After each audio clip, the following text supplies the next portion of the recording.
ప్రపంచం అల్లకల్లోలమయ్యే రోజులు దగ్గర పడుతున్నాయా? మన చుట్టూ ఉన్న ప్రదేశాల్లోనే మార్పులు సరికొత్త భయాలను సృష్టిస్తున్నాయా?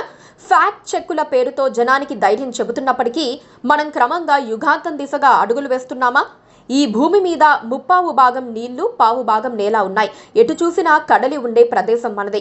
అలాంటి మన భూభాగం మీద ఏది జరిగినా సరే పక్కనున్న సముద్రము ఏదో ఒక రకంగా నీరే కారణమని చెప్పక తప్పదు. ఇటీవలి కాలంలో అనేక విపరీత సంఘటనలు సముద్రంలో మార్పుల వల్ల జరుగుతున్నాయని చెప్పాల్సి వస్తుంది. చలికాలంలో భారతదేశంలోని వేరువేరు ప్రాంతాలకు వచ్చే వలస పక్షులు వింత వ్యాధితో చనిపోతున్నాయి. సముద్రంలో ఉండే తాబేళ్లు తీరానికి కొట్టుకు వచ్చి విగత జీవులుగా పడిపోతున్నాయి. సముద్ర ఒడ్డున గుట్టలు గుట్టలుగా చేపలు పడి ఉంటున్నాయి. వాటికి ఏం రోగం వచ్చిందో చెప్పడం కూడా కష్టమే. అవి ఆహార యోగ్యంగా కూడా లేవని శాస్త్రవేత్తలు చెబుతున్నారు.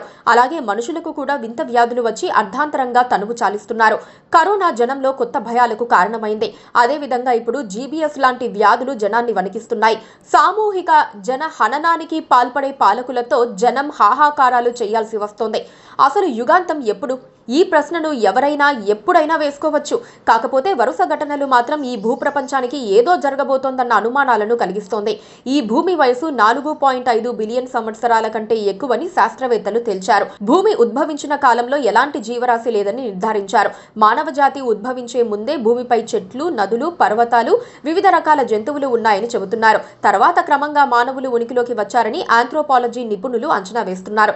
క్రమంగా మానవ జనాభా పెరిగి ప్రపంచంలోని ప్రతి మూలను పాలించే స్థాయికి చేరుకున్నారు.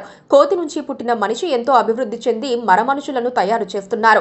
మసాచ్యూసెట్స్ ఇన్స్టిట్యూట్ ఆఫ్ టెక్నాలజీ MITలోని శాస్త్రవేత్తల బృందం జనాభా, సహజ వనరులు, శక్తి వినియోగం వంటి వాటిపై బహుళ డేటా నమూనాలను పరిగణలోకి తీసుకుంది. ఈ ప్రపంచం ఇంకెంతకాలం ఉంటుందన్న అంచనాకు వచ్చిందని చెబుతున్నారు. ఈ పరిశోధనల ద్వారా 21వ శతాబ్దం మధ్యలో సమాజం పతనమవుతుందని శాస్త్రవేత్తల బృందం అంచనా వేస్తోంది. కొన్ని నివేదికల ప్రకారం మానవ జాతి అంతరించిపోవడానికి 2 దశాబ్దాల కన్నా తక్కువ సమయం మిగిలి ఉందని అంటున్నారు. ఖచ్చితమైన అంచనాలు వేస్తే 2040లో పతనం జరుగుతుందని శాస్త్రవేత్తలు అంచనా వేసినట్లుగా తెలుస్తోంది. అంటే మన ప్రపంచానికి ఇంకా 15 ఏళ్లు మాత్రమే మిగిలి ఉందట. నిన్న మొన్నటి దాకా ప్రపంచం ప్రశాంతంగా ఉంది. ఇటీవలి కాలంలో అనుకోని ఘటనలు నమోదవుతున్నాయి.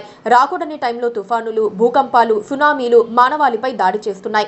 వాటిని ఎలా ఎదుర్కోవాలో మనిషికి అర్థం కావటం లేదు. ఇది కలికాలం కావటంతో విపరీత ఘటనలు నమోదవుతున్నాయని చెప్పుకోవాల్సి వస్తుంది.